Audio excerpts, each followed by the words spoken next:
కానీ ఈరోజు మనం తాత్కాలికమైన వాటి కోసం పరిగెడతా ఉంటాం కదా.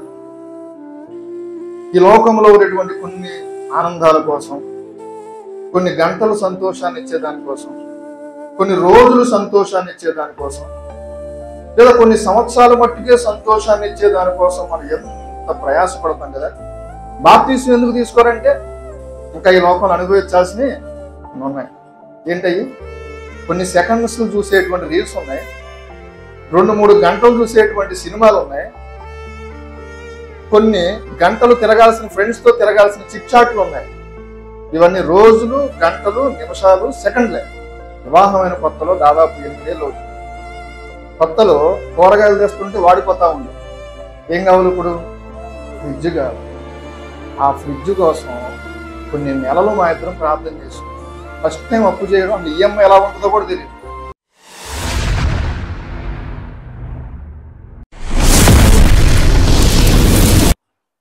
కొరింథీయులకు రాసిన 2వ పత్రిక 4వ అధ్యాయం 17-18 వచనం. మేము దృశ్యమైన వాటిని చూడక అదృశ్యమైన వాటిని నిదానించి చూచుచున్నాము గనుక క్షణమాత్రముండు మా చులకని శ్రమ మా కొరకు అంతకంతకు ఎక్కువైన నిత్యమైన మహిమ భారమును కలుగజేయుచున్నది. ఏలయనగా దృశ్యమైనవి అనిత్యములు, అదృశ్యమైనవి నిత్యములు. ఒక విశ్వాసికి ఉండవలసినటువంటి ప్రాముఖ్యమైన స్థితి ఇక్కడ వ్రాయబడింది.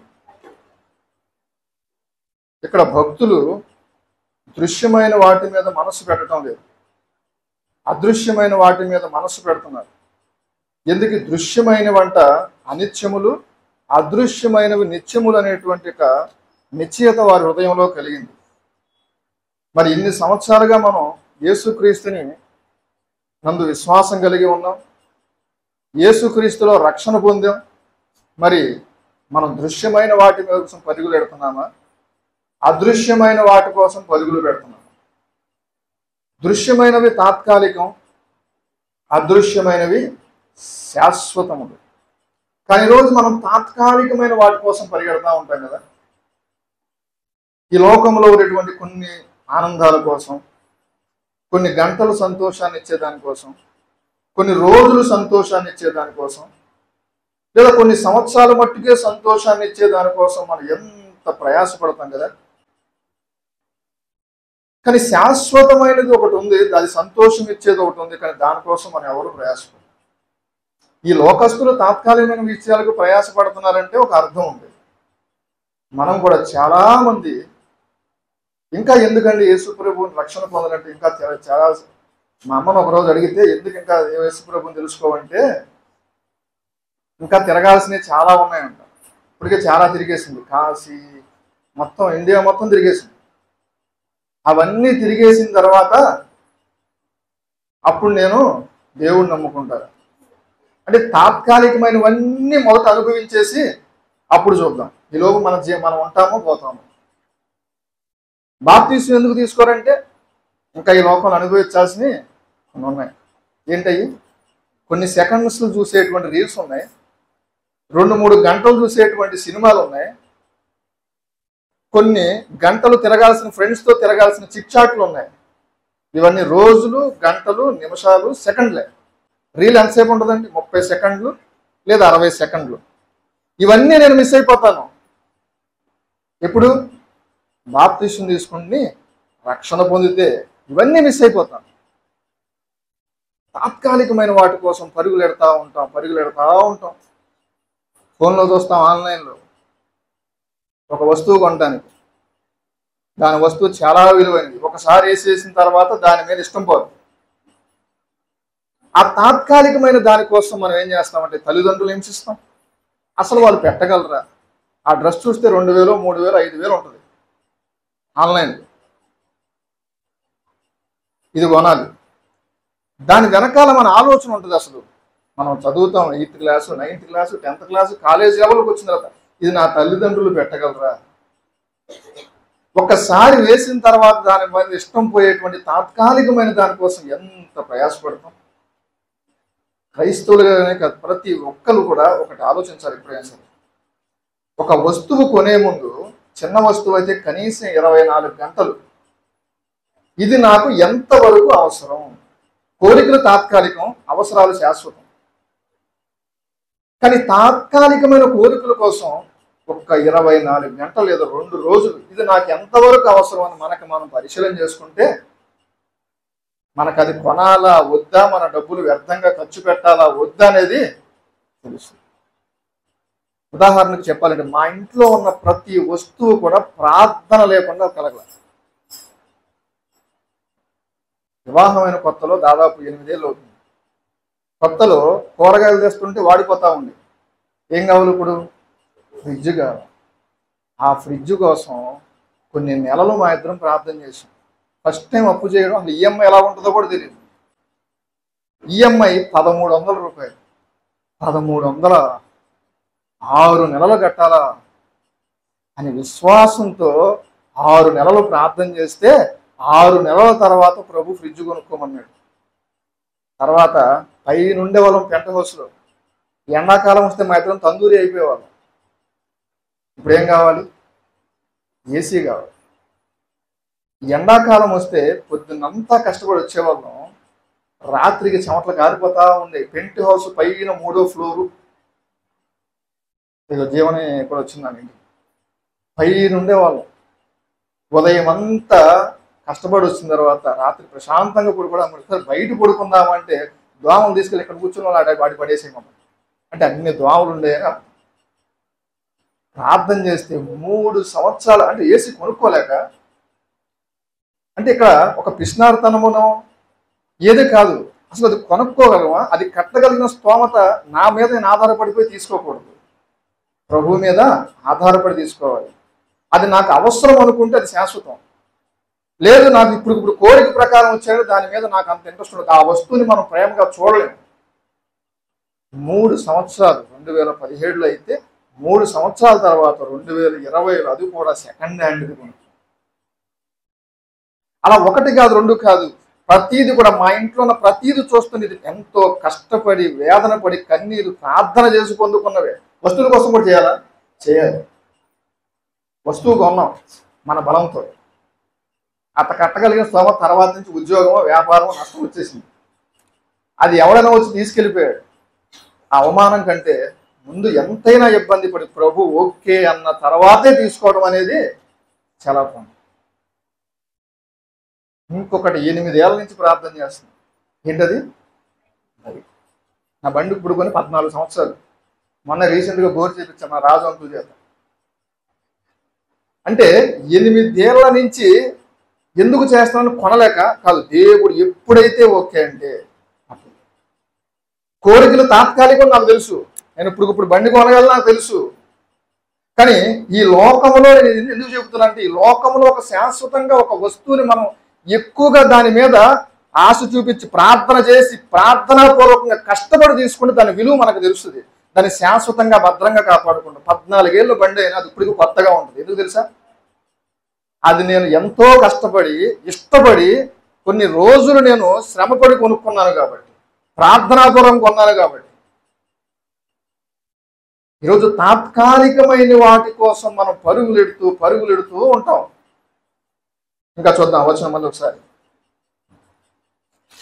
కొరింథీయులకు రాసిన 2వ పత్రిక 4వ అధ్యాయం 17-18 వచనం చూస్తే, క్షణమాత్రముండు మా చులకని శ్రమ మా కొరకు అంతకంతకు ఎక్కువైన నిత్యమైన మహిమ భారమును కలుగజేయుచున్నది. కొన్ని ఏలయనగా దృశ్యమైనవి అనిత్యములు, అదృశ్యమైనవి నిత్యములు.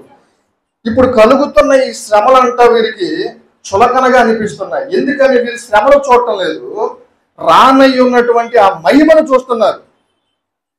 ఉదాహరణకి ఎలా చెప్పాలంటే, మా ఆఫీస్ ఒక ఎలక్ట్రికల్ వర్క్ చేశాను. ఒక ఆయన వస్తాడు, ఎంతో కష్టపడతా ఉంటాడు. ఎందుకు కష్టపడతాడు? వాళ్ళ అమ్మాయి బైపీసీ చేసింది, మంచి ర్యాంకరు, ఎంబీబీఎస్కి ముందు ఎంట్రన్స్ రాస్తారు. ఏంటది? నీట్. ఇప్పుడు ఆ నీట్ కోసం లాంగ్ టర్మ్ కోచింగ్ చేస్తున్నాడు. ఎందుకండి రవి గారు ఎంత కష్టపడతారు మీరు, ఆదివారం కూడా సెలవు తీసుకోకుండా అంటే, లేదు మా అమ్మాయి రేపొద్దున డాక్టర్ అవుతుంది, నేను కాళ్ళ మీద కాలు వేసుకొని కూర్చుంటాను అని అంటున్నాడు. ఇప్పుడు ఉన్నటువంటి ఆ శ్రమ ఆయనకి చులకనగా అనిపిస్తుంది. ఏంటంటే ఆయన ఇప్పుడు ఆయన డాక్టర్ కాలా, కానీ అదృశ్యమైనది ఆయన చూస్తున్నాడు. దృశ్యమైన అటువంటి ఆ శ్రమలు ఆయనకి ఇప్పుడు శ్రమల్లా కనిపించట్లేదు. ఇప్పుడు ఆ తాత్కాలికమైనది అని గురించి ఆయన పట్టించుకోవట్లేదు. కానీ శాశ్వతమైనది ఒకటి ఉంది. మా అమ్మాయి డాక్టర్ అవుతుంది ఏదో ఒక రోజు, ఆమె మంచి ర్యాంకులు, ఇంటర్లో మొత్తం స్కూల్ మొత్తం క్లాస్ మొత్తానికి ఫస్ట్ వచ్చింది అనమాట అమ్మాయి. కాబట్టి షార్ట్ టర్మ్ తీసుకున్నాడు, తక్కువ ర్యాంక్ వచ్చింది కాదు, లాంగ్ టర్మ్ మీద మళ్ళీ తీసుకోవాలి. అమ్మాయి లాంగ్ టర్మ్ లో కూర్చుంది. ఇప్పుడు నేను ఎలాగైనా ఎంబీబీఎస్ అవ్వాలి, ఆయన అది కూడా అదే పట్టుదలతో చదివిస్తున్నాడు. మా అమ్మాయి ఎంబీబీఎస్ డాక్టర్ అవుతుంది. ఆమె డాక్టర్ అవడానికి దాదాపు 7-8 ఏళ్ళు పట్టింది. కానీ ఇప్పటి నుంచే ఆయన ఆమెలో ఒక డాక్టర్ చూస్తున్నాడు. వీళ్ళు కూడా విశ్వాసులు ఏం చేస్తున్నారంటే శ్రమలు చూడటంలా, ఈ తాత్కాలికమైనటువంటి దేవునిలో వచ్చేటువంటి శ్రమలను ఆయన పట్టించుకోవట్లా. కానీ శాశ్వతమైనది ఒకటి ఉంది, ఆ మహిమ కిరీటాన్ని ప్రభువు నాకు ఇవ్వబోతున్నాడు, అది శాశ్వతము.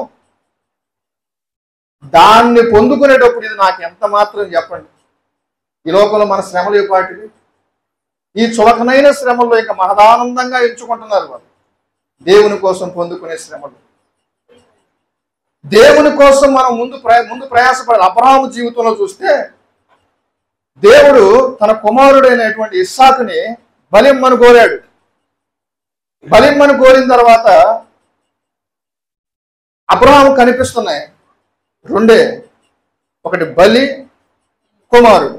ఇవే సరే చూద్దాం ఆ మాట. ఆదికాండం 22వ అధ్యాయం 11 నుంచి 13 వచనాలు చదువుతాం.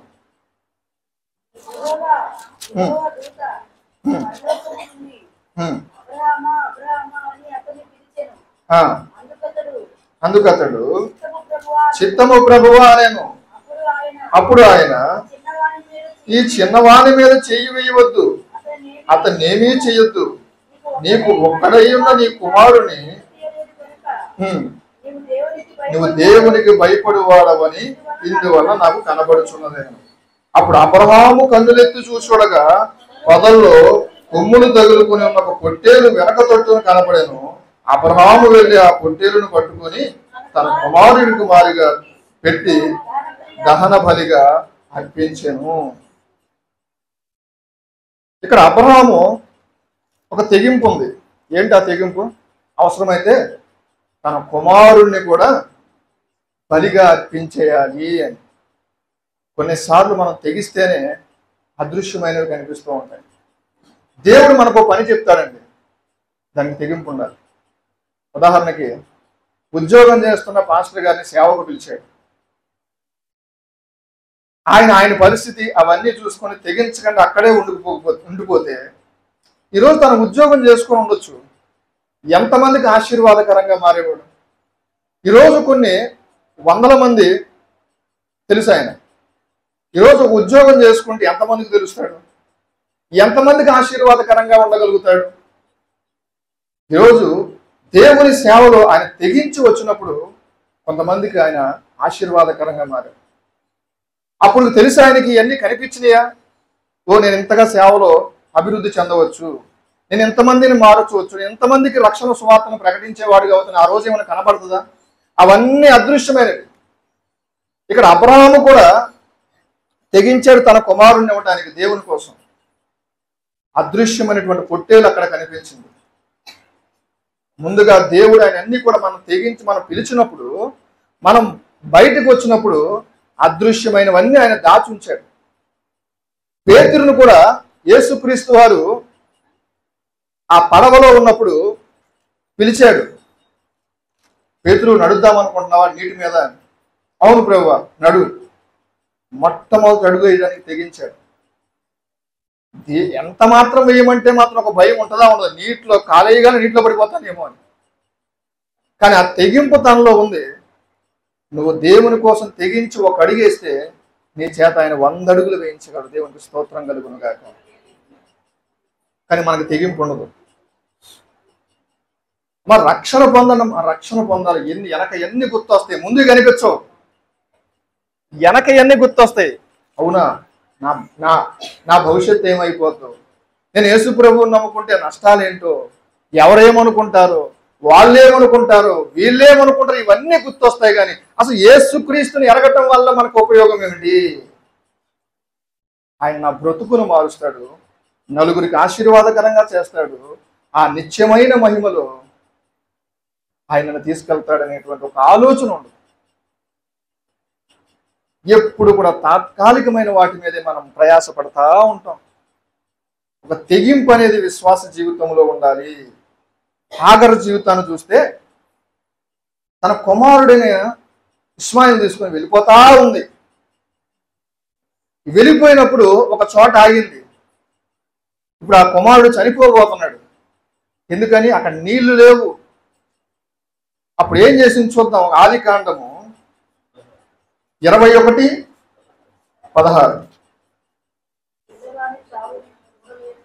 14 నుంచి చదువుదాం. 14 నుంచి చదువుదాం. కాబట్టి తెల్లవారినప్పుడు అబ్రహాము లేచి ఆహారమును నేల తిత్తిని తీసుకొని ఆ పిల్లవాడితో కూడా ఆగరును అప్పగించి ఆమె భుజము మీద వాటిని పెట్టి ఆమెను పంపివేసింది. ఆమె వెళ్ళి బయర్షేబ అరణ్యములో ఇటు అటు తిరుగుచుండెను. ఆ తిత్తులో నీళ్లు అయిపోయిన తర్వాత ఆమె ఒక పొద కింద ఆ చిన్నవాణి పడవేసి ఈ పిల్లవాని చావు నేను చూడనేలా అనుకొని వింటి వేత దూరం వెళ్ళి అతనికి ఎదురుగా కూర్చుంది. ఆమె ఎదురుగా కూర్చుండి ఎలుగెత్తి ఏడుస్తుంది. దేవుడు చిన్నవాని మొరను వినెను. అప్పుడు దేవుని దూత ఆకాశము నుంచి ఆగరును పిలిచి, ఆగరు, నీకేమి వచ్చినది? భయపడకుము. ఆ చిన్నవాడున్న చోటు దేవుడు వాని స్వరం విని ఉన్నాడు. నీవు లేచి ఆ చిన్నవాణి లేవనెత్తి నీ చేత పట్టుకొనుము. వాని గొప్ప జనముగా చేసిన ఆమెతో అనెను. చివరి వచ్చును. మరియు దేవుడు ఆమె కనులు తెరిచినందున ఆమె నీళ్ల ఓట చూచి వెళ్ళి ఆ తిత్తిని నీళ్లతో నింపుకొని ఆ చిన్నవానికి త్రాగనిచ్చాను. ఇక్కడ ఫస్ట్ ఎందుకు కనిపించలేదు ఆ నీళ్లు? ముందు ఎందుకు కనిపించలేదు? కొన్నిసార్లు మనం ఏం చేస్తాం తెలుసా? కష్టాలు వచ్చినప్పుడు బెంబెలెత్తిపోతాం, టెన్షన్ పడిపోతాం. పరిష్కారం అక్కడే ఉంటుంది. అవి కనిపించవు. సాతాను మనకు కనిపించినవాడు. బెంబేలెత్తిపోతాం, లేనిపోయిన సమస్యలు తెచ్చుకుంటాం. ఒక సమస్య వచ్చినప్పుడు లేదా ఒక కష్టం వచ్చినప్పుడు ప్రశాంతమైన మనసు కావాలి దాని పరిష్కారానికి. ఆ ప్రశాంతమైన మనసు కావాలంటే ఎక్కడైనా కొట్టులోకి వెళ్తే డబ్బులు ఇస్తే వస్తుందా? వస్తే చెప్పండి, మనం వెళ్ళి కొనుక్కొని ప్రశాంతం కొనుక్కుందాం. రావాల్సింది ఎక్కడికి? దేవుని సన్నిధికి. దేవునికి మొరపెట్టింది.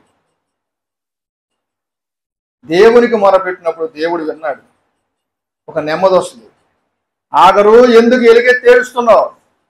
పక్కనే ఉంది పరిష్కారం. నీ బిడ్డ చచ్చిపోకుండా ఎందుకు ఏడుస్తున్నావు? అక్కడే నీళ్ళు ఉన్నాయి, చూసుకో. మనకు కొన్నిసార్లు అదృశ్యమైనవి కనిపించవు. ఎప్పుడు కూడా పరిస్థితులనే చూస్తాం. మీకు చాలాసార్లు ప్రసంగంలో చెబుతానే ఉంటారు, పరిస్థితులను చూడొద్దు, ప్రభువుని చూడండి. ఒక బైబిల్లో పెద్ద అక్షరాలతో రాసుకోండి, నేను పరిస్థితులను చూడను, ప్రభువునే చూస్తాను. ఆఖరు పరిస్థితిని చూసిన అక్కడ నీళ్ళలో పిల్లదలిపోతాడు. ఈ నెల ఆదాయం లేదు, రేపు ఈఎంఐ కట్టాలి. ఒంట్లో ఆరోగ్యం చెడిపోయింది, హాస్పిటల్కి వెళ్ళాలి. కానీ ఒక దేవుని సన్నిధిలో మనం వస్తే దానికి ఒక పరిష్కార మార్గం దానికి కనిపిస్తుంది. హాగరుకు పరిష్కార మార్గం కనిపించింది. అక్కడ నీళ్లు లేవు, కానీ నీళ్లు దేవునికి ప్రార్థన చేయగా నీళ్లు కలిగే సమస్యకు పరిష్కార మార్గం దొరికింది. మీ సమస్యలు మీ శక్తితో ఎప్పుడు కూడా జయించాలని ఎప్పుడు అనుకోవద్దు. మీరు తీర్చుకోగలిగిన సమస్య అయినా సరే ప్రభు మీద ఆధారపడడం నేర్చుకోవాలి. ప్రభు మీద మాత్రమే ఆధారపడాలి. కంగారు పడితే మనకేం కనిపించదు. ఇజ్రాయేల్ కూడా సమస్య అనేటువంటిది ఎర్ర సముద్రపు మార్గంలో ఎదురుగా ఉంది. సరే చదువు ఆ మాట కూడా. నిర్గమకాండం 14వ అధ్యాయంలో, నిర్గమకాండం 14వ అధ్యాయం 13 నుంచి చదువుదాం. అందుకు మోషే భయపడకుడి. అంటే వీళ్ళు ఏం చేస్తున్నారు? ఫస్ట్ వీళ్ళు ఎదురు సముద్రం రాగాలనే భయపడుతున్నారు. ఎప్పుడు కూడా గుర్తుపెట్టుకోండి, భయం అనేది మనకి ఒక ఆలోచన రానివ్వదు. శ్రమ దినమున నువ్వు కృంగిన ఎడల నువ్వు చేతకాని వాడు అయిపోతావని సామెతల గ్రంథంలో రాయబడి ఉంటుంది. కానీ ఈరోజు మనం శ్రమ దినములో చేయాల్సింది చేయం, కురిగిపోతా ఉంటాం. భయపడకూడి, యెహోవా మీకు నేడు కలగజేయు రక్షణను మీరు ఓరక నిలిచి ఉండి చూడండి. మీరు నేడు చూచిన ఐగుప్తుల యొక్క మీదట మరి ఎన్నడనూ చూడరు. యెహోవా మీ పక్షమున యుద్ధము చేయను, మీరు ఓరకయ్యి ఉండవలని ప్రజలతో చెప్పాను. అంతలో యెహోవా మోషేకు, నీవేళ నాకు మొరపెట్టుచున్నావు, సాగిపోండి, మొట్టమొదటి స్టెప్ వేయండి అని ఇజ్రాయెల్తో చెప్పుము. నీవు నీ కర్రను ఎత్తి ఆ సముద్రం వైపు నీ చెయ్యి చాపి దాని పాయలుగా చేయము. అప్పుడు ఇజ్రాయెల్ సముద్రం మధ్యను ఆరిన నేల మీద నడిచిపోవుదురు. ఇదిగో, నేను ఐగుప్తుల హృదయమును కఠినపరుచుదును, వారు వీరిని తరుముదురు. నేను ఫరో వలనను అతని సమస్త సేవల వలనను అతని రథముల వలను అతని రౌతుల వలనను నాకు మహిమ తెచ్చుకుందును. నేను ఫరో వలనను అతని రథముల వలనను అతని గుర్రపు రౌతుల వలన మహిమ తెచ్చుకున్నప్పుడు నేను యెహోవానని ఐగుప్తులు తెలుసుకుందరు. అప్పుడు ఇజ్రాయేలు ఎదుట సమూహములకు ముందుగా నడిచిన దేవదూత వారి వెనుకకు పోయి వారిని వెంబడించెను.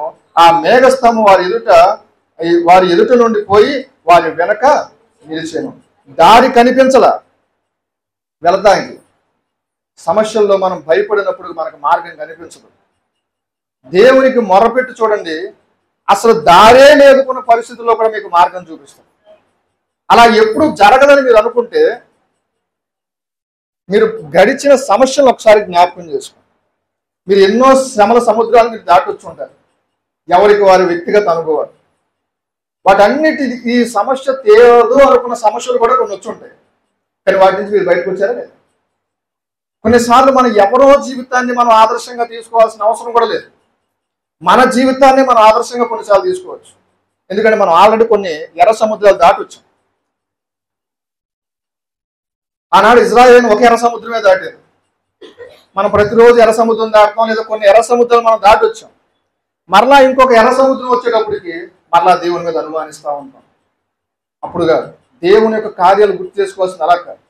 వెనక్కి తిరిగి చూస్తే ఎన్ని ఎర్ర సముద్రాలు దేవుడు దాటించాడు నన్ను. అవును కదా, ఇన్ని ఎర్ర సముద్రాలు దాటించాడే. ఈ సముద్రం ఏ పాటిది? ఆల్రెడీ 7 సముద్రాలు దాటేశారు, 10 సముద్రాలు దాటేశారు, 100 సముద్రాలు దాటేశారు. ఇంకో సముద్రం దాటేద్దాం అంతే. ఆ సముద్రాన్ని చూడండి ఒకసారి 21వ వచనం చూస్తే, మోసే ఆ సముద్రం వైపు తన చెయ్యి చాపగా యెహోవా రాత్రి అంతయు బలమైన తూర్పు గాలి చేత సముద్రమును తొలగించి దానిని ఆరిన నేలగా చేశాను. నీళ్లు విభజింపబడగా ఇజ్రాయేలు సముద్రం మధ్య ఆరిన నేల మీద నడిచిపోయి ఆ నీళ్లు వారి కుడి ఎడమల పక్కన గోడల్లాగా ఉన్నాయంట. ఆ సమస్యలు మీకు పక్కకి వెళ్ళిపోయి మీరు ఆ మార్గంలోంచి వెళ్ళిపోతారు. ఈరోజు కానీ ఆ తాత్కాలికమైన శ్రమల వైపు మనం చూసుకుంటూ ఉంటాం. నిత్యమైనటువంటి దేవుని కార్యాలు మనం చూడలేక పోవడానికి గల కారణాలు ఏంటంటే మనలో ఉన్న అవిశ్వాసం. మొదటి రాజుల గ్రంథం 17వ అధ్యాయం 10 తీయొద్దు, టైం లేదు కాబట్టి. మొదటి రాజుల గ్రంథం 17వ అధ్యాయం 10 నుంచి 16 వచనాలు చూస్తే అక్కడ ఒక సారేపతు అనేటువంటి విధవరాలు కనిపిస్తుంది. ఏలియా వచ్చినప్పుడు ఒక రొట్టెను అడుగుతాడు. అయ్యా, నా దగ్గర పెద్ద రొట్టె లేదు, నాకు ఒకటే ఉంది, మేము సావక ముందే నేను నా కుమారుడు వెళ్ళి తినాలి అని చెప్తుంది. తినాలి అని చెప్తుంది.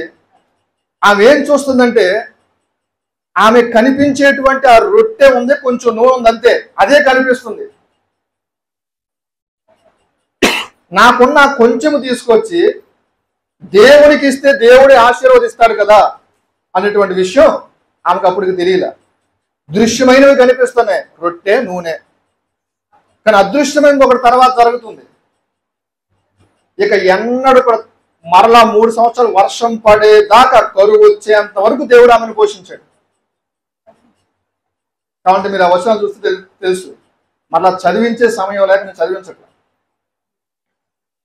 ఈరోజు కూడా మనకున్నటువంటి ఆదాయాన్ని చూసి ఇది సరిపోద్దా అని లెక్కలు వేసుకుని ఈ రోజు నుంచే మనం టెన్షన్ పడిపోతాం.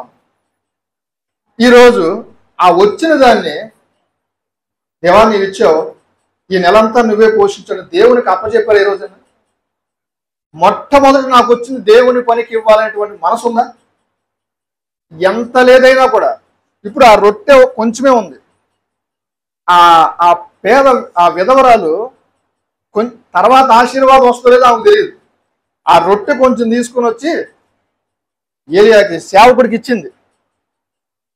ఆమెకు తెలియదు ఆశీర్వదిస్తాడని.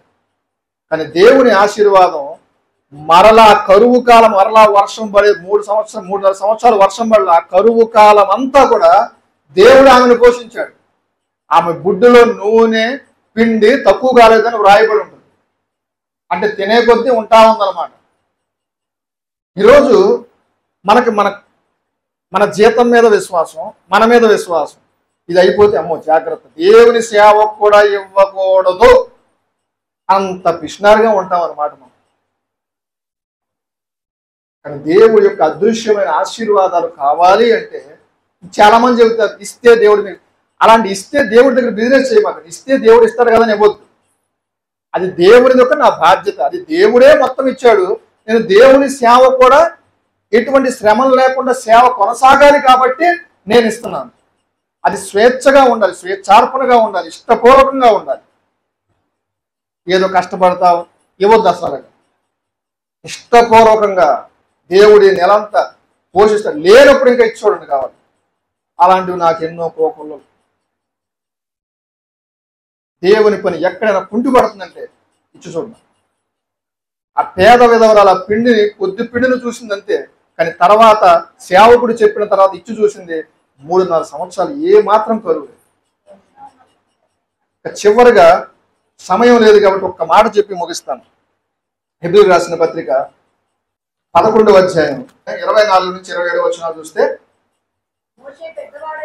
మోషే పెద్దవాడైనప్పుడు విశ్వాసమును బట్టి ఐగుప్తు ధనము కంటే క్రీస్తు విషయమైన నింద గొప్ప భాగ్యమని ఎంచుకొని అల్పకాలపు పాప భోగమును అనుభవించుట కంటే దేవుని ప్రజలతో శ్రమ అనుభవించుట మేలు అని సూచించి ఫరో కుమార్తెకు కుమారుడు అనిపించుడు ఒప్పుకొనలేదు.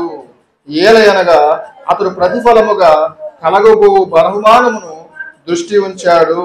విశ్వాసమును బట్టి అతడు అదృశ్యుడైన వారిని చూచున్నట్లు స్థిరమైన బుద్ధి గలవాడై రాజాగ్రహమునకు భయపడక ఐగుప్తును విడిచి పారిపోయాను. క్రీస్తు నిమిత్తము శ్రమలు ఎంచుకున్నాడు. అతడు ధనం మధ్య గొప్ప రాజ్యంలో ఒక రాజుగా బతకవలసిన స్థితి. కానీ దేవుని విషయం అవన్నీ కూడా వెంటగా ఎంచుకున్నాడు. పౌలు కూడా కొన్నిసార్లు ఈ లోకమా దేవుడు అంటే ఈ లోకంలో సంతోషము, సుఖము, ఆనందాలు ఉన్నాయనుకుందాం. క్రీస్తులో శ్రమలు ఉన్నాయనుకుందాం. మనం ఎటువైపు ఎక్కువ ఓటేస్తాం. కానీ ఇక్కడ మోషే దేవుని కోసం ఓటేశాడు. ఎందుకంటే నువ్వు ఇక్కడ ఎంత సంతోషాలు అనుభవించినా అవి కొద్ది కాలం.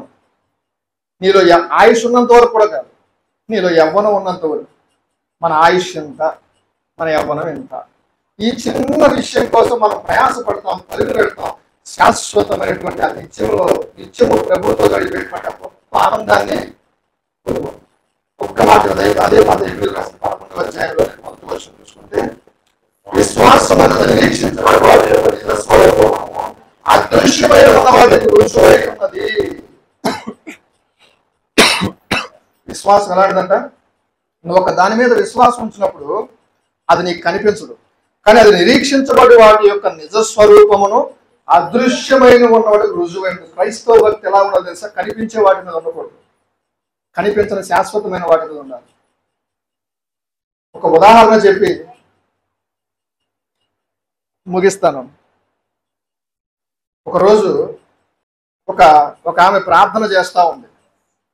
ఆమె పొలం మధ్యలో ఒక పెద్ద రాయి ఒకటి ఏదో మొత్తానికి కొండ మించి పడిపోయి ఆ రాయి కొండ నుంచి దొల్లుకుంటా కొండ వచ్చి దాదాపు ఎకరం పొలాన్ని అది ఆక్రమించేసింది. ఆ పొలాన్ని కొనటానికి కానీ తీయటానికి కానీ ఆ రాయిని తీసేటువంటి సత్తా కానీ ఎవరికి లేదు. ఈమె అసలు ఏ మాత్రం కూడా ఛాన్స్ లేదు ఆ రాయి తీయటానికి కానీ ఆ పొలం అమ్మటానికి కానీ. కానీ ప్రార్థన చేస్తూ ఉంది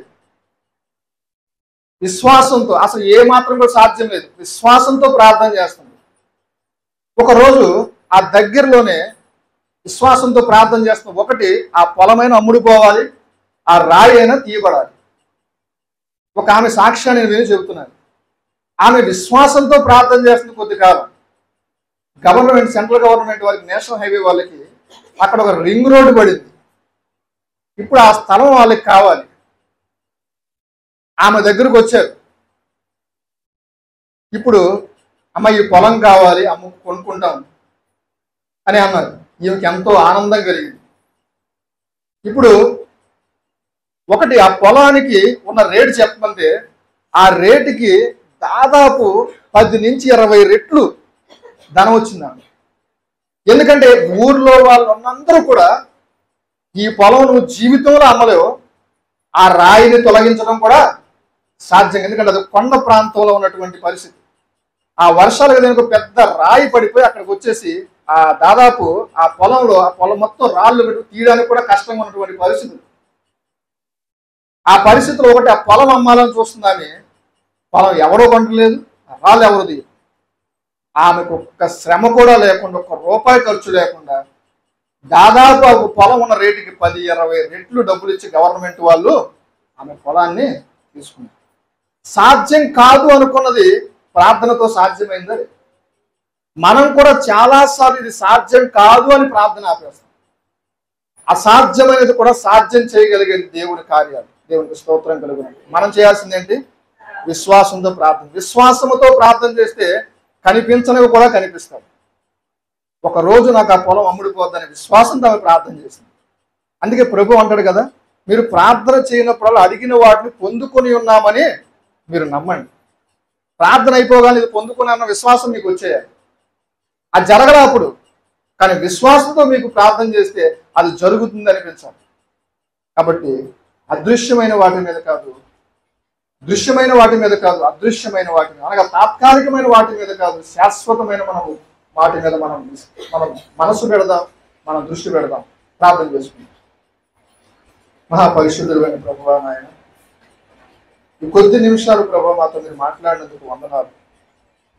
చాలాసార్లు మేము తాత్కాలికమైన వాటి మీద దృష్టి పెడుతూ ఉంటాం, కానీ శాశ్వతమైన వాటి మీద దృష్టి పెట్టక వాటిని కోల్పోయే ప్రమాదాలు కూడా ఉన్నాయని రోజు మీరు మాకు తెలియజేశారు. దేవా, అవిశ్వాసంతో ఉంటే మాకు పరిష్కారం కూడా మాకు కనిపించదు. అదే విశ్వాసంతో మేము ప్రార్థన చేస్తే మా సమస్యకు పరిష్కార మార్గాన్ని కూడా మీరు పక్కనే పెడతారు. ఆగరు జీవితంలో అదే కలిగింది. పక్కనే నీటి ఓట ఉంది, కనిపించలే. అబ్రహాముకు నాయన పక్కనే పొట్టేలు ఉంది, కానీ ముందుగా అది కనిపించలే. దేవుని కార్యాల పట్ల తెగింపు కలిగి ఉండాలని రోజు మాకు అనేక విషయాలు నేర్పించారు నాయన. స్తోత్రాలు. విశ్వాసముతో అదృశ్యమైన వాటిని మేము నిదానించి చూచే వారంగా మాకు సహాయం చేయండి ఆయన.